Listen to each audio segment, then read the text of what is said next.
Salam sejahtera Malaysia. Denyut nadi suara rakyat bergema di channel ini. Sebelum kita mulakan berita pada hari ini, jangan lupa tekan butang subscribe, like dan share. Sila tinggalkan komen anda. Denyut nadi suara rakyat terus bergema di channel ini. Salam sejahtera Malaysia. Denyut nadi suara rakyat bergema di channel ini. Terima kasih bagi kamu yang sudah lama bersama dengan channel ini, yang sudah tekan butang subscribe. Terima kasih diucapkan kepada semua. Bagi kamu yang pertama sekali berlama di channel ini, tolong tekan butang subscribe untuk memberikan saya semangat untuk meneruskan perjuangan kita untuk menjadi suara rakyat. Tuan-tuan dan puan yang dihormati sekalian, disahkan bahawa rakyat Malaysia bakal menerima bantuan sara hidup BHH untuk tahun 2023. Rakyat Malaysia bakal menerima bantuan sara hidup BHH untuk tahun 2023. Terkini, rakyat Malaysia bakal menerima bantuan sara hidup BHH tahun 2023. Maklumat terbaru, rakyat Malaysia bakal menerima bantuan ini bagi tahun 2023. Ini adalah merupakan satu usaha daripada kerajaan bagi membantu rakyat daripada golongan berpendapatan rendah yang telah terjejas, bagi membantu untuk meringankan beban para golongan B40. Seperti mana yang kita tahu, tuan-tuan dan puan-puan, negara kita baru saja mendapat seorang Perdana Menteri yang baru yang memang hebat, dan saya pasti dia akan berpegang kepada janji-janji manifesto beliau, iaitu Datuk Seri Anwar Ibrahim sebagai Perdana Menteri ke-10. Beliau baru saja mengangkat sumpah dan diangkat sebagai Perdana Menteri pada hari Khamis minggu lalu, dan beliau juga adalah sebagai pemimpin Pakatan Harapan telah memperkenalkan satu gagasan atau manifesto bagi membantu rakyat sekiranya dia pilih untuk mentadbir negara. Pada manifesto mereka itu, tuan-tuan dan puan-puan, mengenai bantuan sara hidup BSS 2023 untuk makluman semua, berdasarkan pengenalan gagasan kerajaan di bawah pimpinan Perdana Menteri yang amat berhormat Datuk Seri Anwar Ibrahim, di dalam manifesto tawaran harapan PRU ke-15, yang mana salah satu daripada tawaran tersebut adalah mereka telah menyenaraikan satu tawaran untuk seluruh rakyat Malaysia untuk meneruskan bantuan berbentuk tunai kepada rakyat Malaysia dari golongan yang memerlukan dan berpendapatan rendah. Pada manifesto 2022 PRU ke-15 itu, antara 5 manifesto Pakatan Harapan. Yang pertama, menangani kos sara hidup, iaitu hapus kartel dalam sektor bahan makanan dan keperluan asas bagi elak persaingan kaut keuntungan yang melampau. Dan seterusnya, inilah yang kita nantikan, iaitu bantuan sara hidup. Di dalam manifesto yang kedua, iaitu basmi kemiskinan, iaitu meneruskan bantuan sara hidup atau BSH, dan sarapan percuma juga diberikan bagi membantu atasi kos sara hidup. Reformasi pendidikan, salah satu juga manifesto yang diwar-warkan oleh Pakatan Harapan.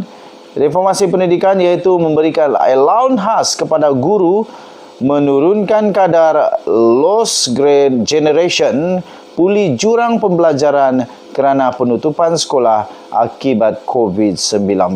Wow, ini barulah kerajaan rakyat. Menjamin kebajikan pekerja. Salah satunya juga ialah menjamin kebajikan pekerja dengan pelan dasar gaji minimum yang tersusun bagi capai sasaran negara berpendapatan tinggi. Ini baru kerajaan rakyat. Terima kasih Pakatan Harapan, terima kasih kepada Datuk Seri Anwar Ibrahim. Harap-harap jadi kenyataan. Dan seterusnya, kediaman harapan untuk rakyat. Kediaman harapan untuk rakyat pastinya dinanti-nantikan oleh seluruh rakyat Malaysia. Rumah mampu milik, mampu sewa, kos rendah dan sederhana di lokaliti yang memerlukan. Perbanyakkan skim rent to own, iaitu sewa untuk beli. #Malaysia berintegriti. Itu adalah 5 manifesto Pakatan Harapan yang telah disiarkan di Sinar, itu di Sinar Krangkraf ataupun di Sinar Sinar Harian rasanya, sinarharian.com.my, iaitu 5 manifesto. Saya sangat tertarik dengan manifesto, semuanya manifesto yang memang betul-betul mengutamakan rakyat. Ini yang kita nanti-nantikan. Jadi tuan-tuan dan puan-puan, manifesto ini memang kita nanti-nantikan kerana salah satunya yang sangat dinantikan seluruh rakyat Malaysia adalah menangani kos sara hidup.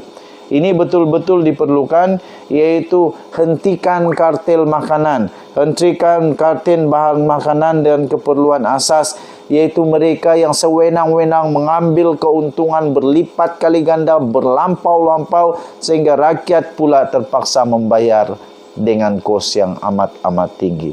Dan kedua, pastinya, iaitu untuk membasmi kemiskinan, iaitu Pakatan Harapan berjanji dalam manifesto mereka bahawa mereka akan meneruskan bantuan sara hidup dan ditambah baik. Itulah saya kata, bukan sahaja diteruskan tetapi ditambah baik, iaitu dengan memberikan sarapan percuma bagi bantu atasi kos sara hidup. Sarapan percuma, yo, hoi, syok ni. Ini semangat pergi kerja ni. Pagi-pagi dapat ingat, ada sarapan percuma. Barulah ada semangat mau pergi kerja. Productivity bertambah. Ini barulah Perdana Menteri. Hashtag ini barulah Perdana Menteri. Kemudian apa lagi? Reformasi pendidikan yang dinanti-nantikan oleh seluruh pendidik di seluruh Malaysia. Bukan sahaja mereka dapat dibela, malah pendidikan juga semakin bagus, iaitu allowance khas. Ini yang dinanti ni, allowance khas kepada guru. Allowance khas kepada guru. Saya lihat guru-guru sekarang semakin tanggungjawabnya semakin banyak, tetapi gaji hak tu juga. Baguslah kalau gaji mereka ditambah kerana tanggungjawab mereka makin bertambah. Kemudian menurunkan kadar lost generation, generasi yang hilang. Kerana apa? Untuk memulihkan jurang pembelajaran kerana penutupan sekolah akibat COVID-19. Kita tahu, dulu sekolah tutup lama tahu. Ada anak saya yang baru periksaan, sepatutnya tahun ini dianjak pada tahun depan. Jadi itulah yang mungkin perlu diatasi. Lepas tu, menjamin kebajikan pekerja. Semua pekerja memang gembira dengan berita ini. Kenapa tidaknya? Pelan gaji minimum. Sekali lagi yang amat penting untuk seluruh pekerja-pekerja di Malaysia. Pelan gaji minimum. Gaji sekarang ini bukannya kita mau tamak, bukan mau tamak, tapi gaji sekarang ini mau makan pun susah, sendiri pun susah, apalagi kalau ada keluarga. Ini belum kita cakap kalau kita mau rasa ada kereta sendiri. Macam mana? Itu belum cakap lagi mau ada rumah sendiri. Sewa pun sudah habis gaji. Lepas tu sewa, kereta, makan pun sudah habis gaji. Simpanan mana? Jangan cakaplah tentang benda-benda yang lain-lain lagi. Patutlah untuk dibantu. Okey, menjamin kebajikan pekerja, iaitu dengan memberikan pelan dasar gaji minimum yang tersusun rapi bagi mencapai negara yang berpendapatan tinggi. Paling seronok bagi semua rakyat Malaysia kerana kita ada satu harapan untuk mendapat kediaman harapan untuk rakyat, iaitu rumah mampu milik. Janganlah tutup hanya ciput je untuk rumah mampu milik. Lebih baik untuk berikanlah siapa saja yang mau, yang layak bagi rumah mampu milik. Lepas tu mampu sewa. Dia tiada tanah, tiada apa-apa, sewa. Tapi dengan kadar yang mampu sewa. Lepas tu kos rendah dan sederhana di lokaliti yang memerlukan, dan perbanyak skim rent to own. Ini saya setuju. Kesian juga seperti rumah PPR di bandar tu, sewa sampai bila mau sewa. Kan bagus kalau ada inisiatif daripada kerajaan yang mana kita boleh sewa. Tadi akhirnya dengan kita sewa secara konsisten, tak ada apa-apa masalah, akhirnya boleh dipertimbangkan rumah itu menjadi milik kita. Kan bagus begitu. Apa pendapat kamu? Sila tinggalkan komen kamu. Denyut nadi suara rakyat bergema di channel ini. Kita jumpa lagi. Bye-bye.